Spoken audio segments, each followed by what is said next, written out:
Représentants des associations et les collègues de l'administration et des services communaux également. Bonsoir et bienvenue pour cette inauguration. On est ravis de vous voir nombreux ce soir ici à Mons à cette occasion, sans pluie. C'est un petit miracle ici à Mons et en Belgique, et en tout cas avec beaucoup de convivialité. Donc merci tout d'abord d'être là. Alors on est particulièrement ravis et heureux de pouvoir poser ce geste symbolique ce soir, de pouvoir inaugurer cette avenue au nom de Patrice Lumumba, héros national du Congo et acteur essentiel dans la réalisation de son indépendance. Que cet axe majeur appelé à jouer un rôle très important au sein de la ville de Mons porte le nom désormais de celui qui a payé de sa vie son combat historique contre la colonisation est tout un symbole. Le Congo devient, comme vous le savez, indépendant le 30 juin 1960. Le premier ministre de l'histoire de la République démocratique du Congo est donc Patrice Lumumba, mais il n'exercera ce mandat que pendant un peu plus de 2 mois avant d'être révoqué. Assigné ensuite à résidence, arrêté et extradé au Katanga, il y trouvera la mort le soir même de son arrivée à l'âge de 35 ans.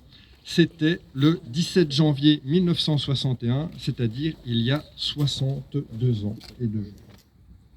Alors, mesdames, messieurs, cet événement majeur de l'histoire nationale du Congo ne peut évidemment nous laisser indifférents.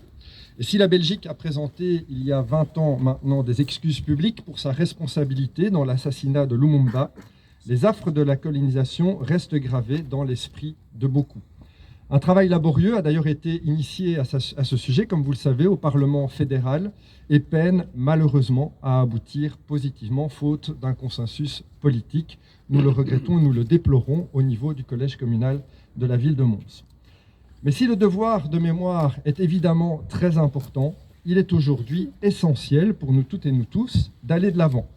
En 60 ans, nos deux peuples ont appris à se connaître, à s'apprécier, à se respecter comme il se doit, chacun bien sûr avec sa culture et ses spécificités.